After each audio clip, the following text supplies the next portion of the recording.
Well, Girish, I would say that it wasn't highly expected, but given President Malay's criticism of international organizations in the past, and also his close alignment with the President Trump and the administration on this, I would say it wasn't a big surprise, and it certainly is the possibility that you'll see other countries do the same. Yes, and of course, Argentina's contribution to the WHO was around 8 million US dollars, not a huge amount in the context of its near $7 billion budget. So who stands to lose more? Well, I think the question we have to ask is obviously it's a small contribution. There's some symbolism, but the reason these decisions have been made are obviously political. And a lot of those reasons have to do with domestic politics as much as anything. But one of the issues that I used to have when I was at WHO is that we would be highly self-critical and self-analytical within the House, but then when criticism came from outside, tended not to be so self-aware. And the reason that the WHO was created in 1948 was to address two things: infectious disease and help advance the health of peoples around the world, to advance security and peace. And we've got a shift on both of those functions. We've had a big test of the organization on infectious disease with COVID and Ebola, and questions about the response there.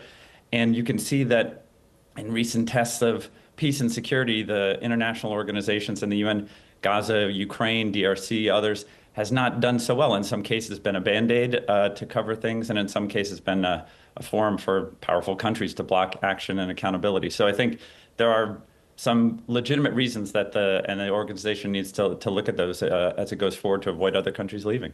Yes, of course, as you mentioned, there's this sort of possible cascading effect of other countries leaving. I mean, the US had been providing roughly about $1 billion, and if there's more funds that the WHO is about to lose, what would WHO executives be doing right now? What do you think? You were there before. What sort of contingencies might they be looking for at the moment?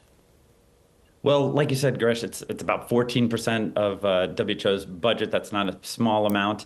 And if you take the US contribution, there's a big portion that's assessed, meaning it's obliged to pay, and then a big voluntary contribution that covers many, many targeted and important programs.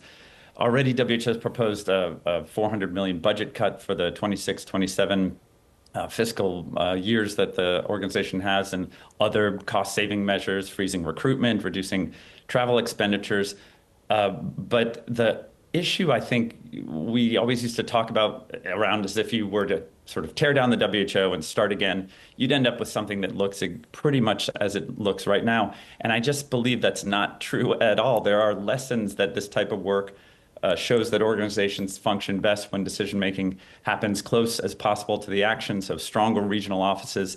And I think there needs to be a real hard look at a better sustainable approach for outbreak response that builds on peacetime functions and also leverages private sector approaches. So there are things that could be done, but exactly what happens next, that's probably a much longer session that we'll have to have together.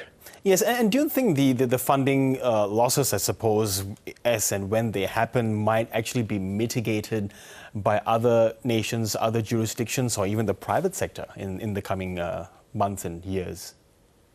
That's an important question. There has been a big discussion among the traditionally strong supporters of WHO, whether that be within the European Union or even private foundations. Obviously, the Gates Foundation is a big supporter, and other foundations supporter.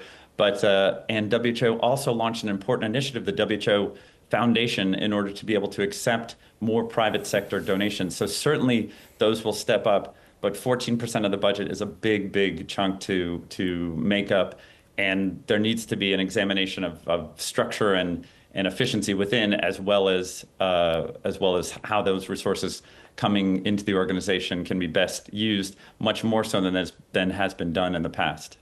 Okay, Dr. Edward Kelley, really appreciate your thoughts on this. Thank you so much. Thank you.